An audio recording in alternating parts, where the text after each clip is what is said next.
All right, that's good.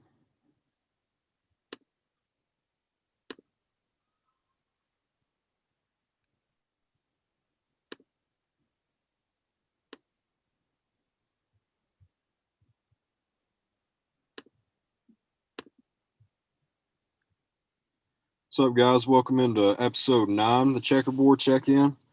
Almost a full house tonight. I'm just missing Sawyer, but we got D. Scott, Murphy, Keenan. What's up, boys?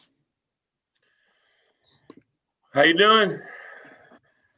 Living the dream, man. Been a long day, but ready to talk some UT, Absolutely.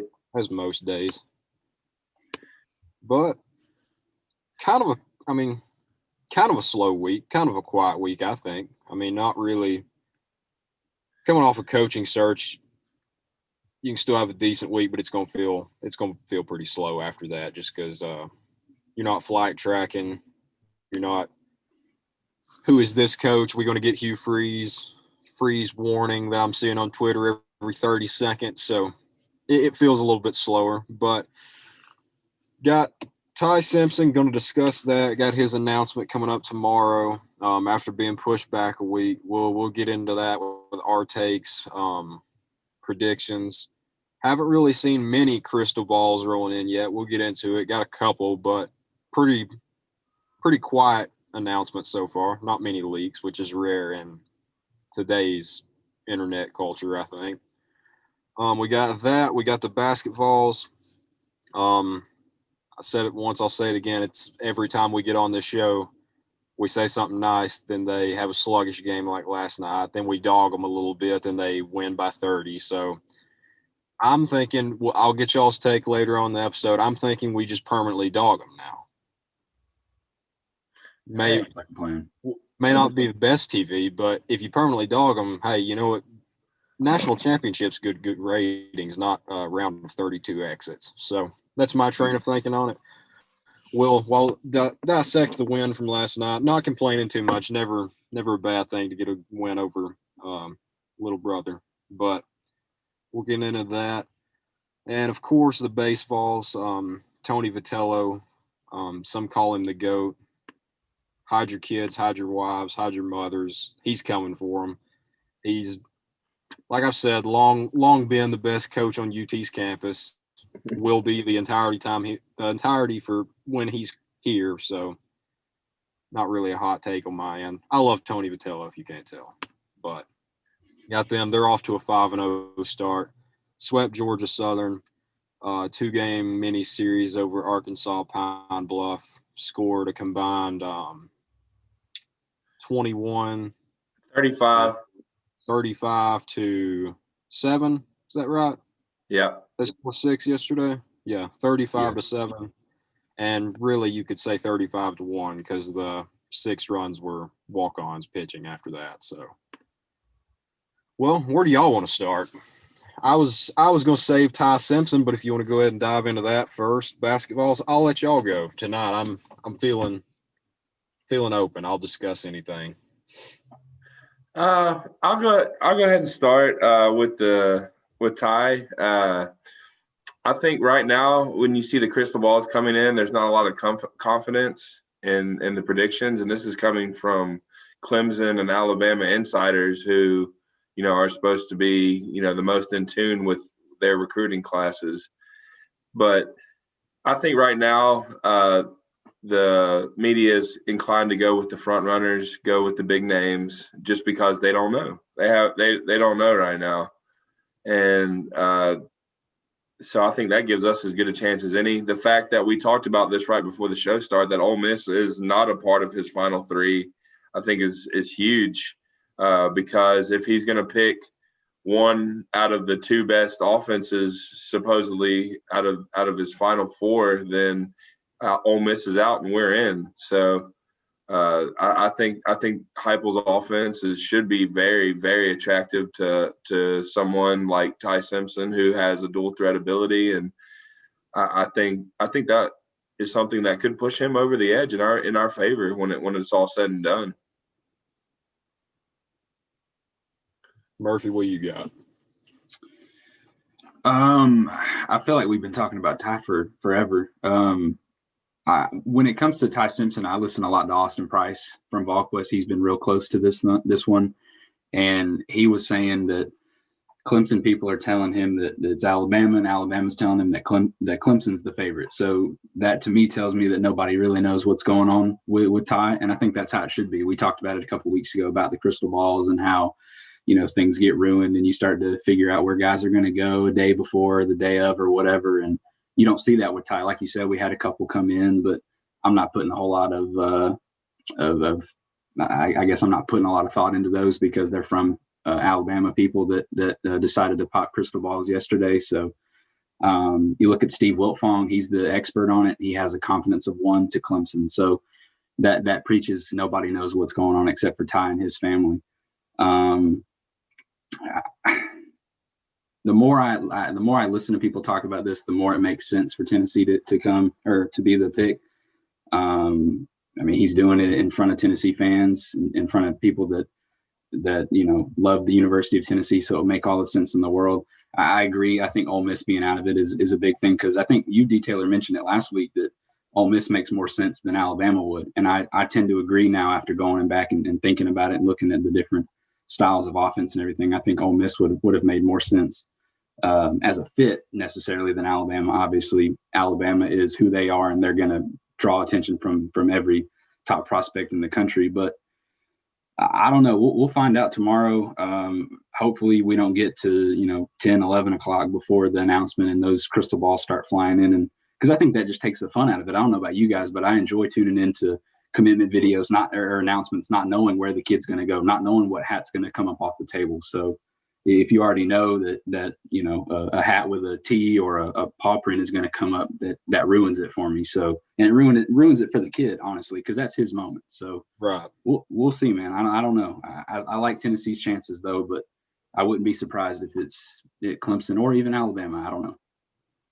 Regardless, don't tweet at players.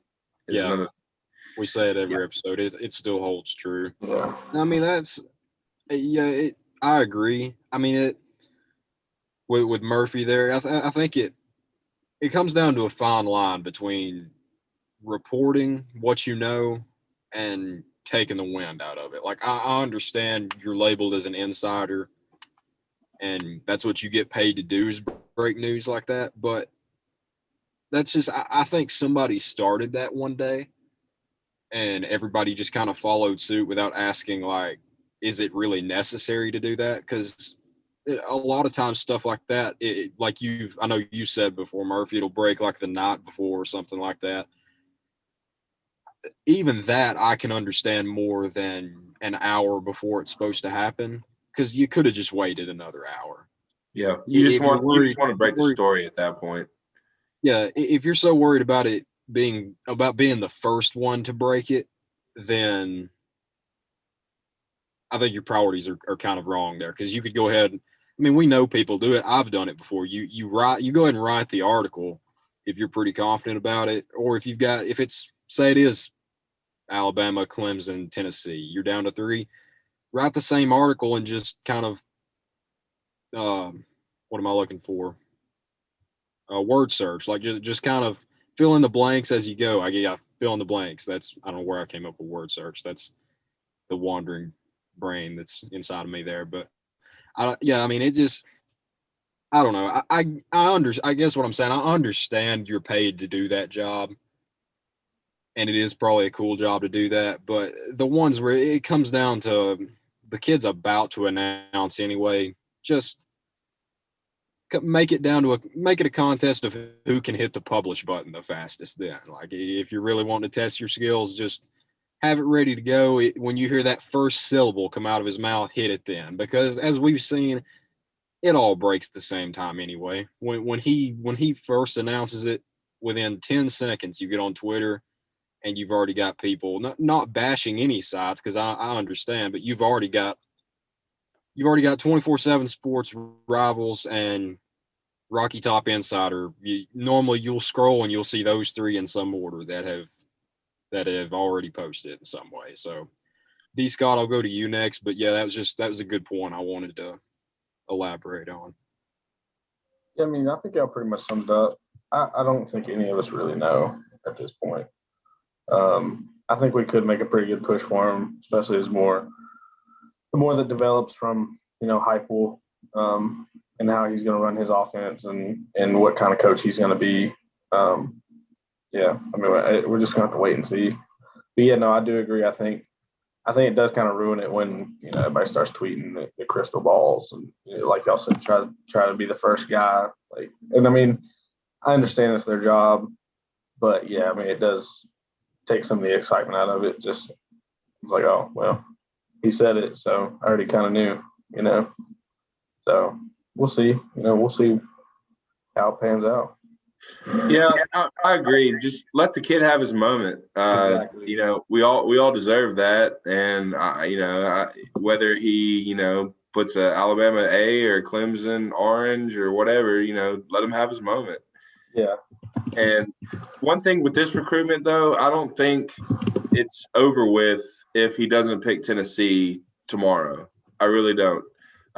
If we can show some type of competence on the field this year, I think that could be something that we could sway him with. And so I honestly don't think this recruitment's over tomorrow. Excuse me. Yeah, I mean, it's what we've said before. It's what I'd be hard pressed to believe otherwise that he doesn't want to be here. Now, wanting to play at a place and knowing that you should play at a place are two different things. I mean, you can tell. I think I said it before. You can tell in that interview that happened 2 weeks from now. You can tell he's a smart kid. Like he talks like some of us do. Mainly, looking at myself.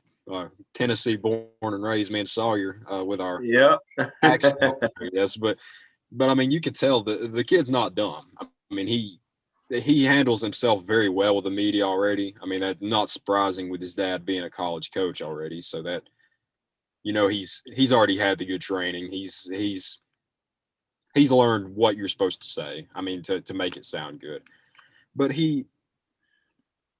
my main thing with it is, and I guess we can get into this part of it because I know every time we've talked about him, we've given predictions. We think we make the case for why Tennessee's good, but we haven't really got into as much of the play style of, mainly because I think to me it's more obvious. I haven't thought about it as much because, like this article says, if it really is referencing the Rivals making the case article by Chad Simmons is what we're talking about.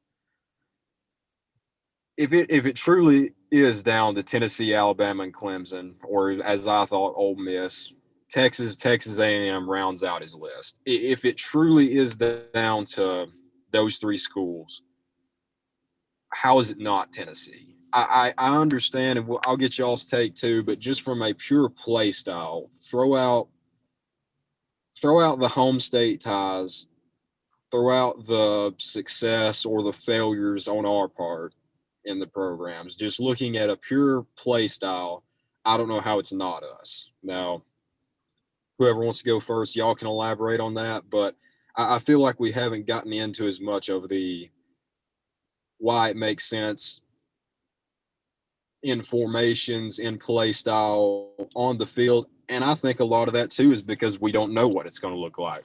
I mean, we've never experienced an offense like we're being told that we're going to have this year. Will it pan out? Hope so, or fire the flight trackers back up because it's not going to be too long then. But I'll let y'all go now. That's my main thought on it. Yeah, with me, he's listed as a dual threat quarterback for a reason.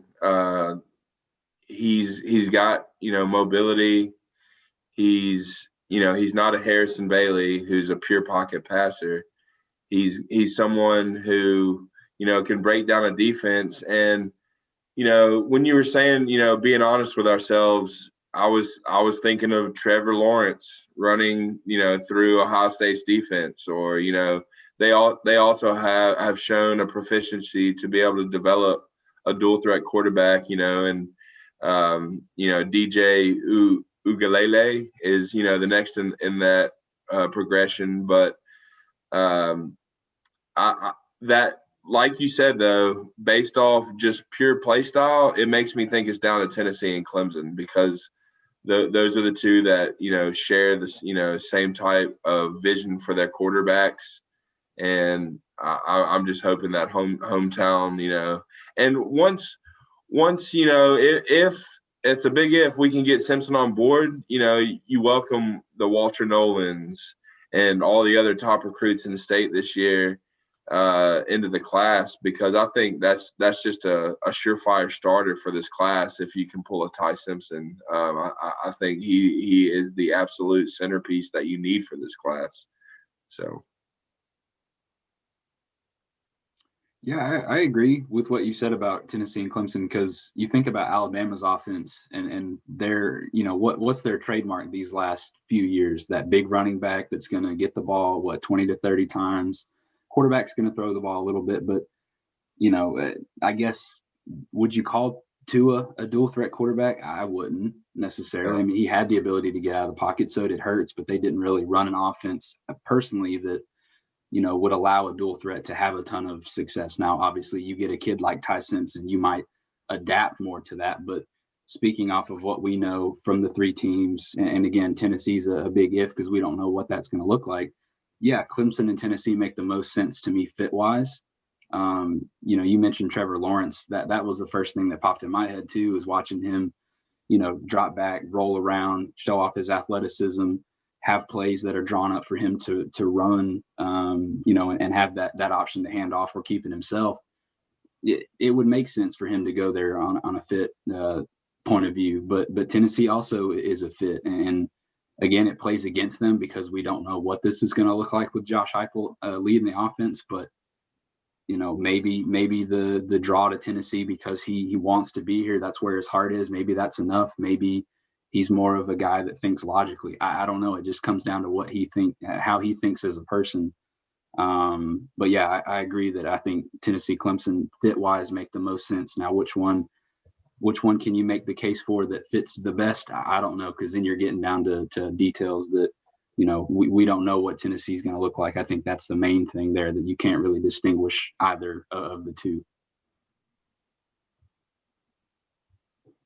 I think just going off what we've heard, I mean, the offense should be pretty exciting.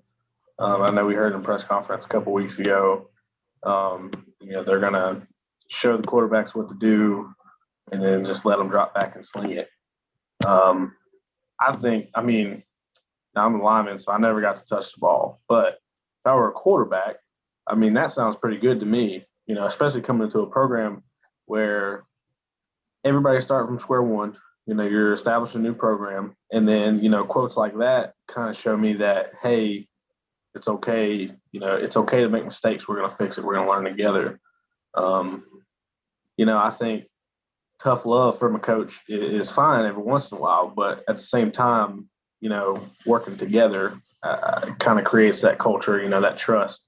And like I said, coming in this with a new program, you don't really have to worry as much about somebody jumping down your throat for making a mistake. And then they're going to kind of set you loose. So I think from a quarterback standpoint, and again, I'm not trying to lock it to Tennessee, but I'm just, I guess just more trying to make a case for them. Yeah, it makes sense to me. It is. I mean, not trying to just be a Tennessee homer. I mean, obviously we're a Tennessee podcast, but I mean, you look at Alabama and Clemson, and it makes sense there. I mean, you could argue it makes more sense than Tennessee in terms of the depth chart. Now, depth chart's not all that weighs into it because, and I hope it's not, because you can never have enough quarterbacks ever. Right. You can never have enough quarterbacks. We've seen that firsthand. Secondhand, if he's the truth, if he's good, if he's going to bring us back, then he won't care. I mean, if you're that good, you don't care about the depth chart. You look at Alabama, you look at Clemson. From a depth chart perspective, Clemson makes the most sense, to me at least, because after Uiagalelei's gone, who's the guy? It's him. Bama's very similar, where Bryce Young's a sophomore this year. Well, we think he's a sophomore. Eligibility this year is just kind of pick what class you are and then run with it from there. So I'm going off Bryce Young's a sophomore. He's same situation as Uyunglele is at Clemson. I mean, it's a straight shot to you go in. You might have to sit a year, possibly, depending on what happens, but you learn and you watch and you learn how a winning program operates. So when I say all that, like, and I'm sure it's got across. When I say all that, I'm not saying Tennessee is definitely the best option, because if you've watched us for the last 13 years now, we haven't been the best option in a while. Some years not even the best option in our state, it seems like, with what we've had going on, which is mind-boggling to say, with the likes of Vanderbilt and Memphis being your best competition. But I mean, it's a slap in the face, but it's true. But I don't know. It's what we were talking about earlier in our group chat. I don't understand where all the Alabama push has come from within the last day, really. And that's another thing. I haven't seen that big of a push. I haven't seen the avalanche disconnect there, and it's rolling down the hill and it's gaining steam. Like I said earlier, you've had two predictions put in. One from a writer for Bama Online and one from the Big Spur at South Carolina. God knows what he's doing in here, projecting a Ty Simpson pick. I mean, what are you doing, man? Like, why don't you worry what Shane Beamer's going to do with his quarterback first? But Exactly. I don't know. He's offering his opinion, which maybe he's a third cousin friend to Ty Simpson's mother or something, and maybe he does have the direct line of contact. Maybe he's going to prove us all wrong. But if it is Alabama, if it is Clemson, I mean, I go back to the statement that I read, and it's pretty well known. Ty Simpson had a good relationship with Jeremy Pruitt and Jim Chaney. Like, he had built that up for a while now. It's been pretty well documented. But the narrative that I've seen coming out of the Alabama Riders camp is that has really put Tennessee back. The coaching change has, and I understand if it did a little bit, but they say that. But when it comes down to Sarkisian and Bill O'Brien, the change from Steve Sarkisian was the one he's built a great rapport, which I know it's not a head coach. I know that's different. But when they talk about the transition from Sarkisian to Bill O'Brien, they act like, oh, it was just seamless, like he just fit right in with Bill O'Brien. I don't buy that at all. One, because Bill O'Brien hasn't been in college since he left Penn State. Is that right? Is this his first job back in? Yeah, I mean, he's been with the Texans ever since then. Ever since. So I don't get that narrative that is being put out there. And maybe, like I said, maybe he puts on the crimson tomorrow and he's Bama, and he's Bama 100% till signing day. Maybe he is. I mean, it's like kind of what we said this whole time. If we try to act like we know what he's going to do tomorrow, we're just best guessing. But that's what's thrown me off about this whole thing, and it's just because I've seen it twice now. I don't understand how they're saying one situation just put him back monumentally with the team, especially his home state team, where I've said multiple times I think where he wants to be. And another school, it's you change the offensive coordinator, which arguably could be bigger than the head coach, honestly, in college is. That's what's not – I mean, I know you're going against Nick Saban there, the greatest – is he the greatest coach of all time in any sport? I mean, I have trouble saying that he's not. Maybe I know we love Pat Summitt over here, but I mean, I don't know. I don't understand that, because in college they talk about how big your strength coaches are. I mean, that was the big thing after Fitzgerald left, was you spend a lot of times in the summer or in the off season with your strength coaches. Then it goes position coaches, then it goes coordinators. The head coach is seen as kind of the CEO. So I think I say all that to say, like, I understand if some of what they're putting out is true, and I understand why they'd want to put that out. I mean, obviously they want Ty Simpson as bad as we do to wear their team's colors, but I don't know. I'm not buying it until I see it. Just I feel like a lot of that has been put out there to kind of maybe Ty Simpson's telling them something. Maybe he's so good at keeping people off the case that maybe he is putting out some smoke like that just to have fun with people. But I don't know. I guess that's my wrap up on it. Is I don't buy what's being put on out there now. Maybe they'll prove me wrong tomorrow. Maybe he does pick Bama. But all I know is this time 3 weeks ago, it was Clemson's to lose. Now it's Bama's to lose. And the one that's always been there that's sneaky, that's the home state school, Tennessee, nobody's really picking us, as Austin Price said. It's not the popular pick, but it's the consistent one. They've been there. It's a different coach, but they've been there. So that's all I had on it. I guess closer towards the end, we'll circle back. I know what all our predictions are. Mine's been the same. I'm not changing it. Go ahead, Murph. I don't know if you guys saw on Twitter, but he posted, Ty Simpson did, that he had a conversation with some of the in-state guys. It was Dallin Hayden, Isaiah Horton. Yeah. Jordan James, Cameron Miller. And, then it got deleted. You can look into that. I've seen a whole different bunch of opinions on that. I didn't even know it had got deleted. That was news to me. I know we were talking about it, but I didn't know it had got deleted since then. Right. Yeah. The only reason I saw it was I think I went and liked I think it was maybe Isaiah Horton's response or quote tweet or something popped up on my feed, and I clicked on the tweet and it said it had been deleted. But people are, saying a bunch of different things. I'm not going to try to dig too deep into that, but I just wanted, to bring that up and say that could be, because you look at those kids that were involved in the conversation there, the only common school between the group of them was Tennessee. Now, I'm not trying to say all those dudes are going to end up at Tennessee. That very well could be a thing.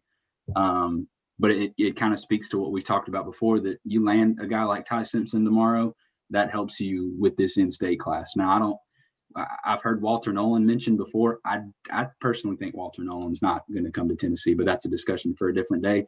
But those offensive guys, your Dallin Hayden, your Jordan James, the receivers, that helps you a lot. So I just wanted to bring that up, that it had been deleted and that, there could be some things there. I personally am not trying to look too deep into that because I think I'm going to drive myself crazy if I do that. But just wanted to bring that up. Miles, absolutely.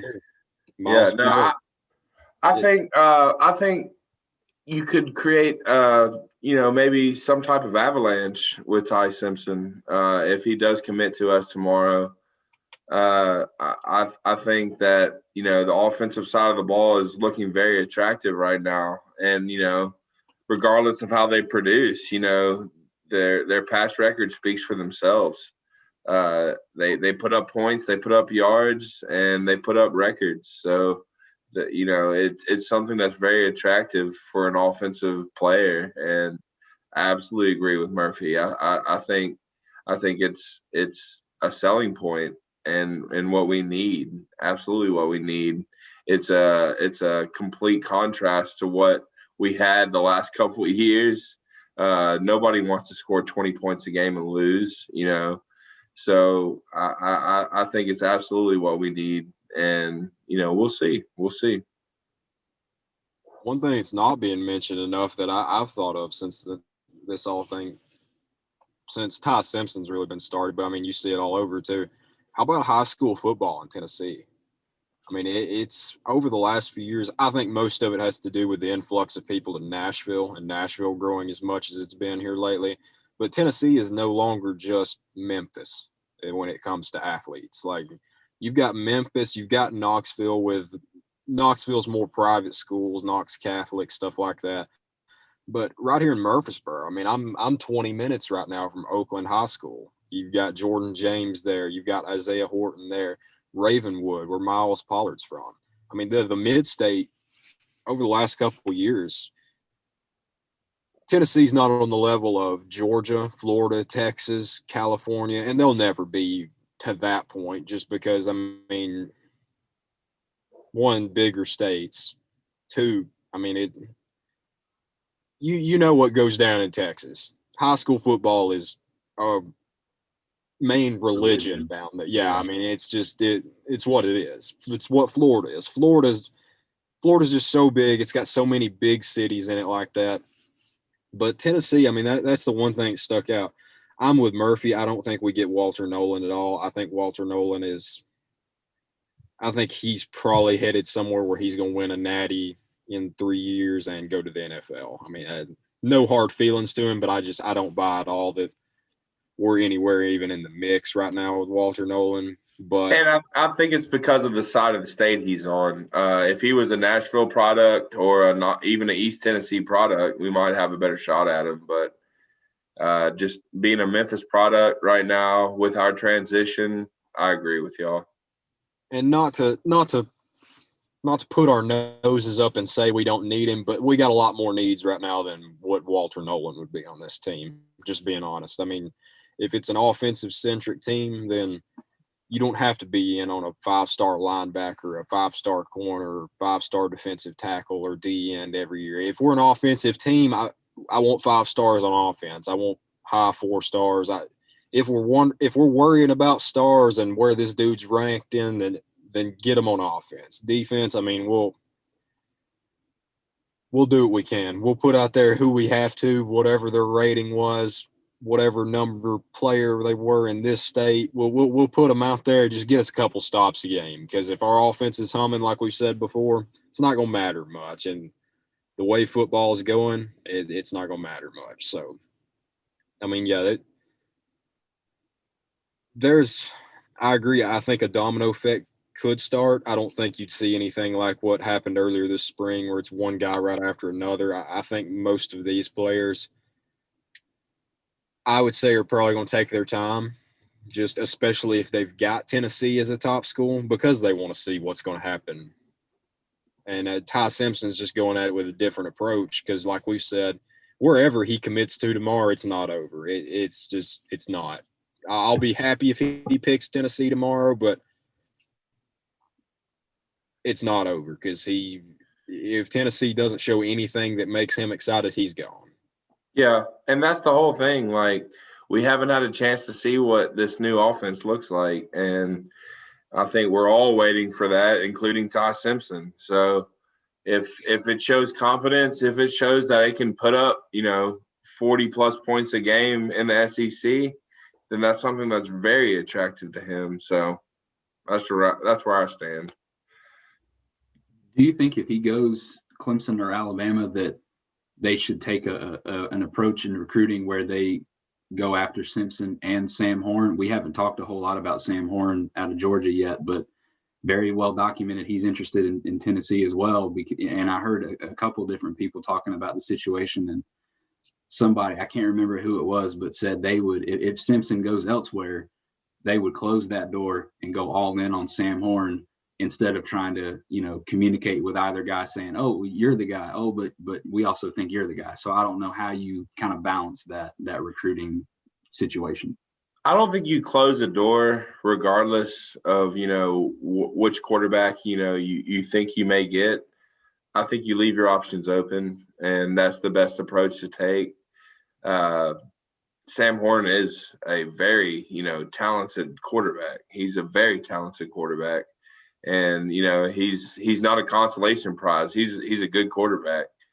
And I think, if you don't get Ty Simpson tomorrow, you keep your options open, and you just show the world what your offense can be in the SEC. I think this is something that Heupel has been, wanting to showcase for a while. How could you not? You want to showcase your skills in the best conference in the country. And if you can do that, then you're going to attract the best talent in the country. So I just think that's where I think we're at right now.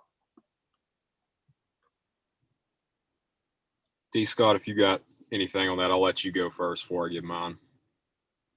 You good, brother. You good? Well, yeah, mine is, it's kind of what Murphy said. I don't think we're in any position to be closing the door on anybody. I mean, I think everybody should be that could help our team should be a top priority until they sign. I mean, with a realistic chance, of course. No, I mean, I understand some guys. I think Walter Nolan's one of them. I mean, I think you make him a call every week when you're doing your rounds, but unless something drastically changes, I don't think we get Walter Nolan. I think his mindset is kind of somewhere else. I think his mindset's more NFL bound than other guys, and more power to him. I mean, I'm not going to complain about that at all. But yeah, with the way, I say that for multiple reasons on not turning anybody down. One, look at the last decade and a half nearly. Two, we don't know what's going to happen with the scholarship situation, with how many are we going to be docked a year, what recruiting visits are going to be limited, what face-to-face contact with coaches is going to be limited. So anybody that we have a realistic chance with, I'd tell both of them, and it's kind of back to what I said earlier about if they're scared of competition, we don't need them anyway. I tell both of them, hey, we're getting Ty Simpson and we're getting you. Or if you want to be the guy, we've got this guy that wants to be the guy too. Like, come into camp, prove you're the guy. If not, you can back up, you can go somewhere else. I mean, it's probably not the best idea, and it's probably not why I have a job as a coach or recruiter for somebody. But, I mean, that's my thing with it. I just be straight up and tell them, hey, I mean, we need all the help we can get. If you've watched Tennessee since Josh Dobbs left, one thing you can tell every year we need's a quarterback. I'm going to bring in as many guys as I can until somebody's my quarterback, until I can look them in the face and say, hey, you're the guy. I trust you. You're not going to actively score for the other team. You're not going to take dumb sacks. You're going to at least be somewhat efficient with the ball. I don't care. I don't care how long you've been here. I don't care who it is. I don't care what star rating you were. I mean, it's just somebody be the guy. And the other ones, if they don't like that, they can leave. Because, I mean, we're to the point, this whole fan base to the point, we want wins. I don't care. Dude could come in and say he literally has a shrine to Nick Saban. He's only playing at Tennessee to get to the NFL. I'd say, hey, man, that's cool. If you're doing enough to be the number one pick, man, I don't care. You could wear crimson underneath your jersey. It would pain me to see, but if you're winning us games, I couldn't care less, man. Just because then you're gone, we're in a better place. So cool by me. Exactly. I agree. We'll move on. I mean, anything else on Simpson? I think we've said all that can be said about him. I mean, now it's just what time's his announcement tomorrow? 2:30, is that right? Yep. I think it's 3, but it might be 3. 2:30. Okay. Two Central. Okay.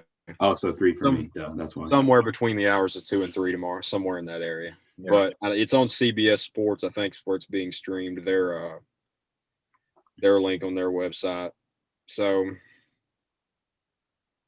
I guess my closing thoughts is we'll know tomorrow. I mean, I'm still confident in Tennessee, but I could see any school really. I besides Texas. I don't know where Texas came from, but I don't think it's over tomorrow. That's my closing thought. Yeah, it's not over. Not over till the fat lady sings or till Jim Chaney sings. Says change them out however you want to. But we'll move on to basketball. 70 to what was it? 70, 58? 58. Yep.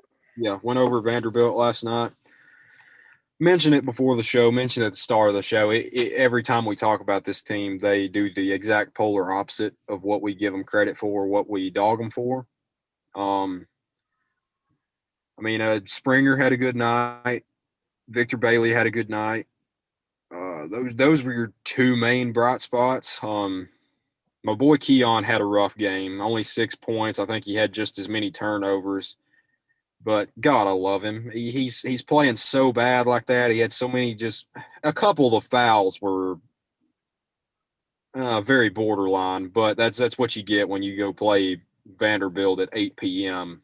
on a midweek game. I mean, you're not getting the cream of the crop officials then. So you got to know that. But even when he's not playing well, I mean, my God, his energy's off the charts at all times. I mean, that's absolutely. He gets off the floor like a deer that's about to get hit by a car. I mean, he's that quick, and it's like he gets mad on the defensive end. It's like he is actively angry that you shut him down on offense, that it's It's like he plays like a man possessed. I don't know.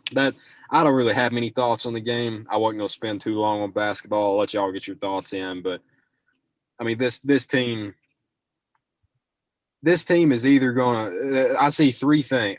I guess three things that are going to happen.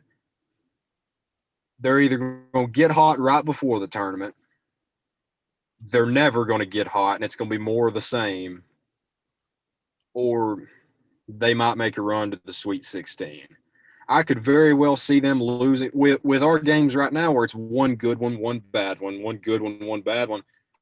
I mean, if your regular season finale against Florida is a good one, what's to say you're not out in the round of 64 against Colgate or somebody like that you're playing, or William and Mary, some school. I mean, anybody really, the way we've been so back and forth. But also, I mean, who knows? I've said all I can say on them. I'll let y'all get into it. Yeah, no, it's a matter of consistency with this team. If they can find any type of consistency, they can make a run. Despite how ugly it was last night, we got a good game from Pons. I think he had 10-10 double-double. And Springer and VJ Bailey. And I think those, if those are your players going forward, add Keon in there, then, you got to move forward with those players. I think we've seen enough of a sample size on Fulkerson for this season to know that anything we get from him at this point is going to be a bonus because we can't rely on him at this point. I think Pons, despite the knee injury, had an extra spring in his step last night. And, as much as we would want to win more against a Vanderbilt team that's shorthanded, it was something to build upon. And, it showed that, we can have multiple people contribute, but at the same time, who's that person? Who's that person when it comes down to it? When you need a bucket? When we have about 5 or 6 different answers to that question, and I just don't think that benefits you when it comes to March.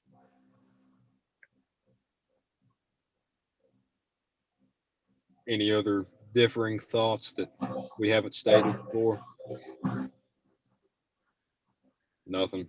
Yeah, I mean, that's basketball. I wasn't going to stick on it too long. It's like football. It's wait and see. Who knows? I don't know. Let's get into baseball. Let's get into a sport that doesn't bring me terrible, crippling anxiety and sadness. Tony Vitello, our Lord and Savior, Tony Vitello. The most eligible bachelor in Knoxville for all the ladies out there. I don't know. I said it after our second win of the Georgia Southern Series, I think. I tagged Danny White in a tweet, just said, pay the man whatever he wants. I mean, he's built our program into one of the top in the country right now. We'll get into more of players, which ones have stood out. But Tony Vitello, man. 5-0 baseball, number 16 in the country. Was it 19 they started out at? Now I'm sure in the next couple of weeks they'll be a top 15 team. I mean, if they borderline top 10 probably, if it keeps going the way it is. And I mean, if you don't follow college baseball, you look at the schedule and you see, well, yeah, who did they beat to get to 5-0? I'll give you Arkansas Pine Bluff because they looked rough. I mean, they were very overmatched. I mean, we said it earlier. Was it 35-7 outscored in 2 games where we're playing all of our, 75% of our backups that second game and still hang 8 on them in the first inning. So I'll give you that. They were overmatched their first games of the season. They're knocking the rust off too. But Georgia Southern's no slouches. I mean, you're talking about a team that swept number 3 Georgia. I believe it was in Athens last year. I mean, that's what Tony Vitello said. They looked like a regional team.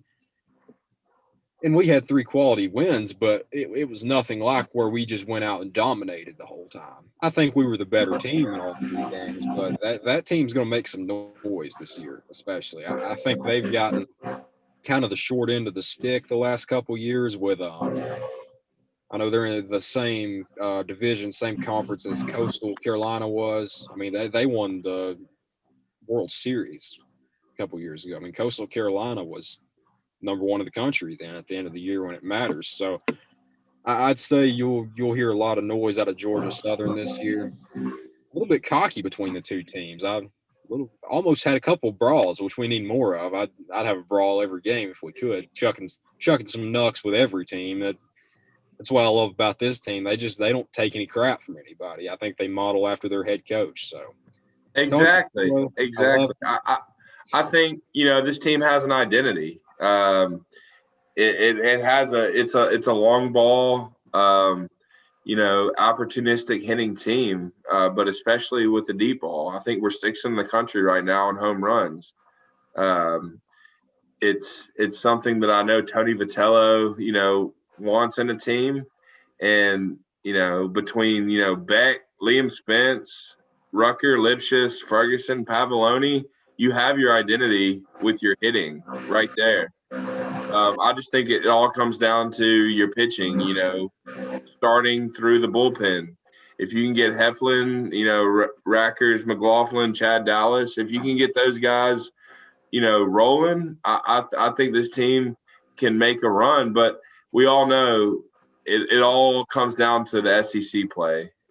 As much as we, love these wins before conference play starts, SEC is a whole different animal when it comes to baseball. And, that's where we'll be judged. And that's what we can, take advantage of. Hopefully.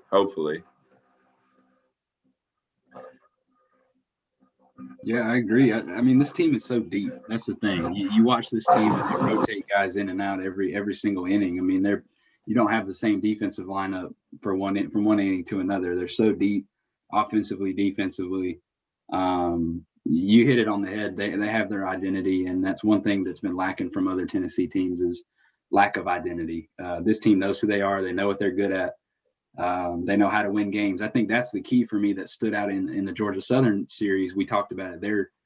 Georgia Southern's no slouch. They're a good team. And like you said, D. Taylor, they're going to make some noise. And it's not like we, blew them out 21-1. It was, I think, 5-3 the first 2 games. And then you had to go to extras to win the game against them on Sunday. So, I done lost my train of thought. But anyway, they found that. There it is. I found it. They find a way to win. That's the thing. Tennessee football, when they went on that long winning streak, what'd they do? They find ways to win the game. They stopped Kentucky on 4th and goal when they couldn't do anything on offense. You find ways to win, and that is going to help them moving down the line, because when a team already knows how to win those close games, then they'll be fine once they get to tournament. So I love watching this team. They're fun. They're so much fun. Yeah, I mean, we'll get into what players have impressed. I mean, mine being I'm not the founding member of the Jordan Beck fan club anymore. Because since shout out Miss Beck, I don't remember what her first name was, but I kind of have to give her the title of the founding member, just because. I mean, I'm only 2 years older than Beck, maybe 3 years older. So right. I'm 22. I think he's around 20. So I'll give her credit as the founding member. She probably did most of the literal labor that went into that. But I mean, mine's Jordan Beck for sure. What's that noise? Is that mine? Is that my car? Sounds like it's coming from D. Scott's mic. What are you doing, D. Scott? You saw a log over there? I'm doing anything. I'm sitting here. Sounds like I need a fan. I'm probably getting hot. Oh, you're good. I just didn't know what it was. I thought it was my computer overheating or something. Anyway, Still hear it? I don't hear it. I don't know. All right. I don't know. You're good now. Who knows? I don't know. It's I'll just hold my laptop up the whole time. You're good. You're good. It sounded like a train there for a second. Though I thought I'd parked on some tracks or something. No idea. Absolutely nothing happened over here. So Yeah, I don't. What was I? Oh yeah, Jordan Beck. Founding member, the Jordan Beck fan club. We're gonna print some shirts off like that. I'm sure. I don't know. We'll see what we can do. But Jordan Beck obviously is impressed. Will Heflin with how many Ks in a row did he have the other night?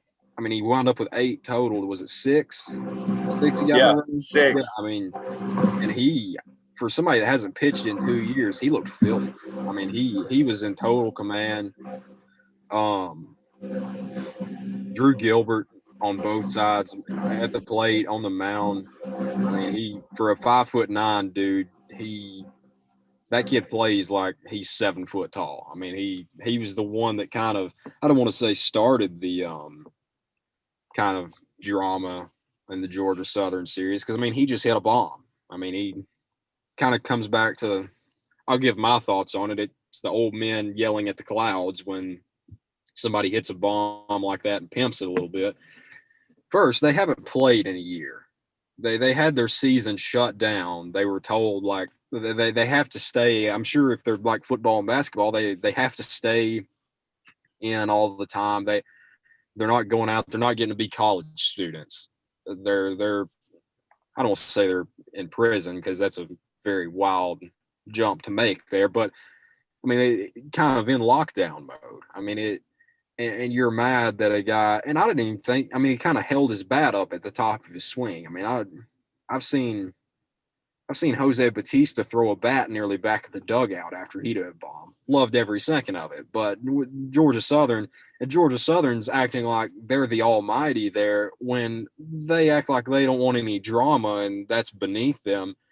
I mean, they mentioned it several times in the broadcast. Their fans literally sit behind the visiting team's dugout.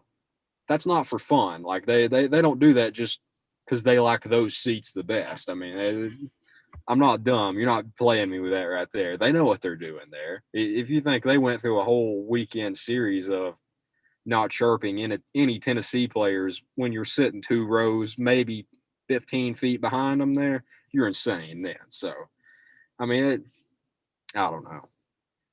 Made me very happy when he hit the second bomb and pimped it even more then. So, Super pimped it. Yeah, that's my opinion on it. That was Landon's. I know that's what Landon tweeted too. If you don't want me to pimp one, don't throw it down the middle of the plate. Like, don't throw beach balls. Yeah, if you're that worried about getting disrespected, I'll say it like that. Walk me. Do an intentional walk. If you're that confident in everybody else, but you don't want me to pimp one, well then get a ground ball. It'd be double play. We'll be out of the inning. So I don't know. It's always good to win. It makes me even happier when you're playing a team like that, though, that likes to bring out their baseball purist point of view, where it's you should have no fun when you're playing and respect your opponents at all time. I don't know. Very fun to watch, though. This team, it's what I said earlier. It's how they were last year. I mean, they could be down 10 and I'm still confident that they're going to win the game. Now, that's a crazy statement to make, especially when you're a Tennessee fan, but my goodness, I mean, they play at all times like they're losing. Now, last night, end of the game, I mean, you're playing walk-ons then. You're trying to get experience for people then.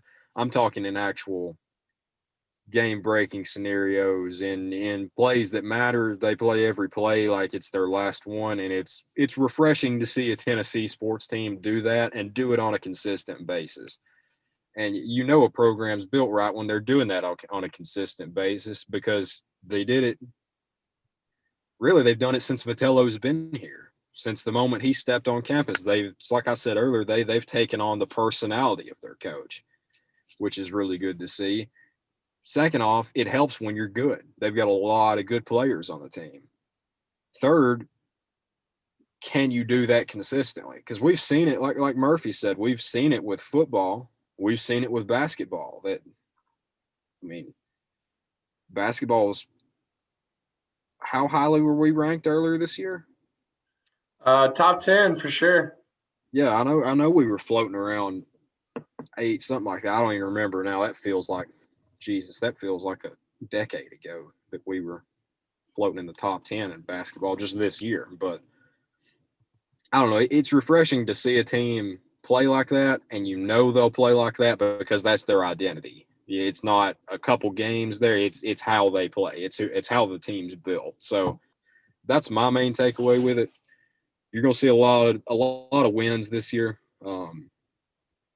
Picked third in the East behind Vandy, Florida. But the way they're playing right now, I don't see any team in the country that they can't beat.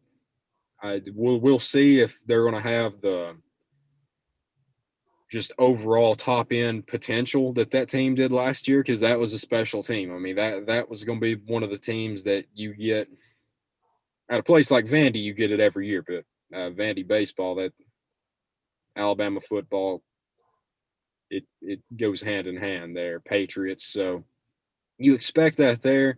Everywhere else in the country, though, at 99% of the other schools, that's a kind of team built to make a deep run at the College World Series that you get maybe every several years. So it's depressing you didn't get to see that team, but I don't see any reason that the starting pitching would be the only reason that maybe this team isn't as good. Just because you don't have an established ace like Garrett Crochet was, who's doesn't look like he's ever going to go to the minor leagues. I mean, he skipped it entirely, joined the White Sox in the middle of a playoff run. Now this year he's starting off with the big league club, it looks like. So any team, even Vandy, doesn't get a lot of guys like that every now and then. So you had an established ace there.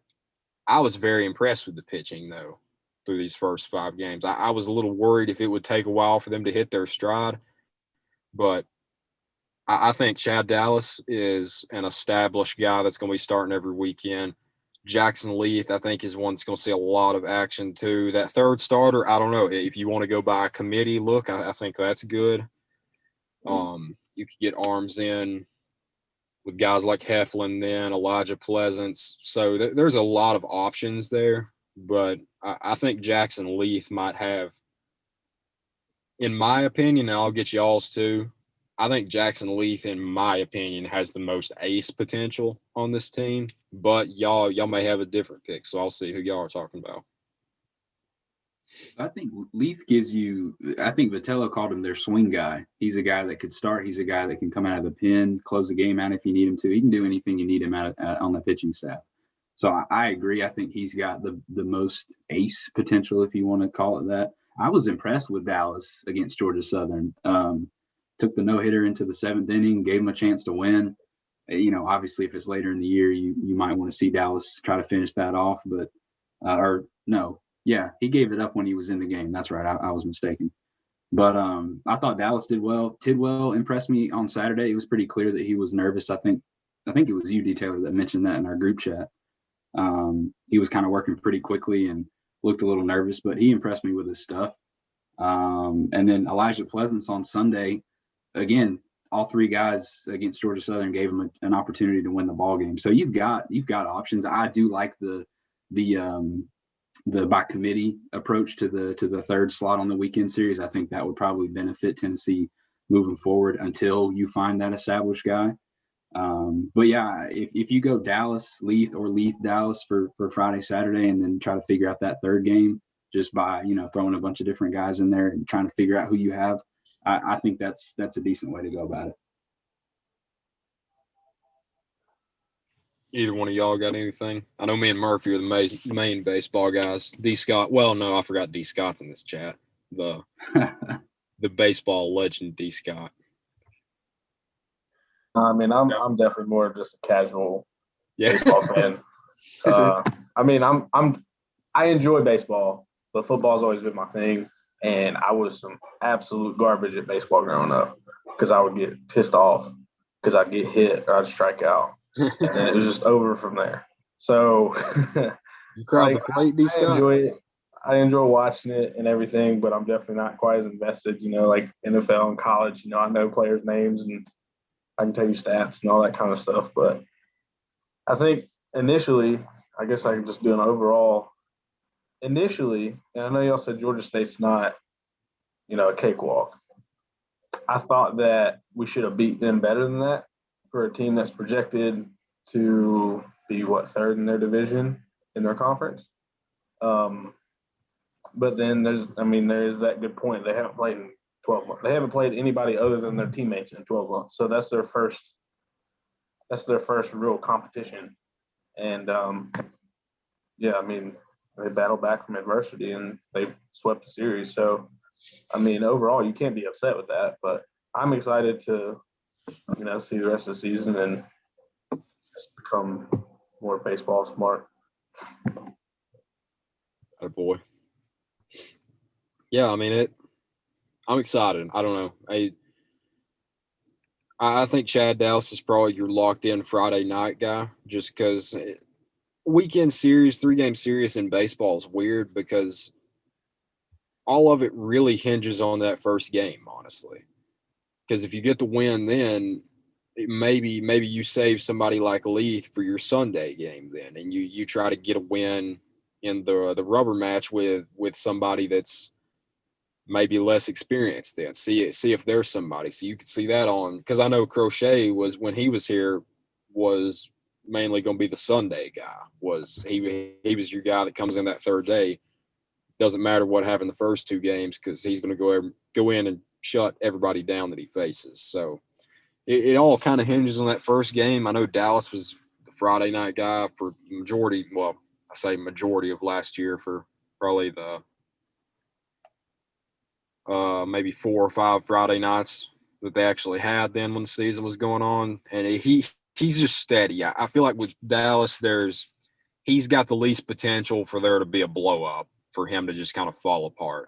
He's got good stuff, and I feel like he's maybe not the most consistent's the right word, but he's the safest option there. He can go into a Friday night and you've got a really good feeling that you're going to be up 1-0 in the series.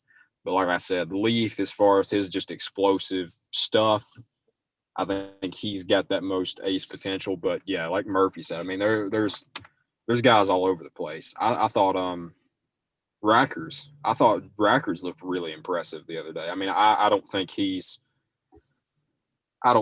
cracking that top 3. I think he's probably more of a middle relief guy, especially when you've got. I think the late part of our bullpen's set up pretty well. So I don't think he would crack that spot, but to have that many guys, older and younger guys, is a really good sign, especially after losing a guy like Crochet. So very excited about that. Any other things on baseball? I thought it was good to get Rackers out there on the mound after he hadn't been able to pitch in a while. Good to see him have success. A guy that has been mentioned a little bit, and I think he only pitched against Pine Bluff, but I liked what I saw to Connor Housley. I think he's a sophomore this year, depending on eligibility and all that, but he was impressive. Got that double play to get out of the inning there. I think it was the second game of the Pine Bluff series, and he was impressive. So he could be a guy that you use moving forward. It speaks to what you said. They've got so many different options. I think early on this year, figuring out what they've got is going to be the key, figuring out who fits into what spot. But I like what I saw at Housley, and you know what you're going to get from Walsh and Hundley. So, that'll take care of itself. But figuring out who fits that middle of the game role, I think, is going to be helpful to do that early this year. Yeah, very excited. The whole lineup. I think Jackson Greer's an upgrade over Landon Gray last year behind the plate. Greer had a couple solid hits last night. He had that one down the line, just missed a home run too, with the wind blowing right to left, or I think he might have got more on it. I know he hit a bomb off of us last year when we played ETSU. That was a fiery game, and he took that one really deep then. So I was excited when we got him. But Max Ferguson looks the part. Jordan Beck, Liam Spence, everybody really. I don't think there's been anybody on this team that's disappointed me so far. It's hard to when you beat a team 21-1. So I have no complaints so far. Hope they keep it rolling. I think they will, but I don't have a lock this week.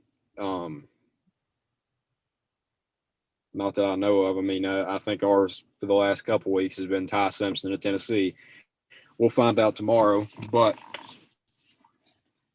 Any other locks anyone wants to get out? Anything weighing on you? My lock is that it's not over tomorrow. Whatever he decides, I think it's still going to be open through next signing period. So that's my lock. That's a safe lock. My lock is that you're going to take that phone call. Yeah, I mean, we'll take this phone call. If you know, you know. Yeah, I don't know. That's all I had. D Scott's locked. D Scott's locked in as the wild card. That's what he's locked in as. Well, it's going to be wild. I promise you that. He's choosing chaos instead of joy. Exactly. Yeah. Exactly. We're way past that. Hey, tomorrow I'm waking up choosing violence. So Yeah. you want chaos or violence? Did you wake up feeling dangerous today? That's right. Dang all right. Yeah. I ain't gonna disagree with you. You bigger than I am. I don't want beef with you. But if that's all we had, I'll go ahead and end it there. I can't think of anything else. Guys, thanks for checking in with us. This has been episode 9, and we'll see y'all next week. All right, go Vols. Come See on. you guys.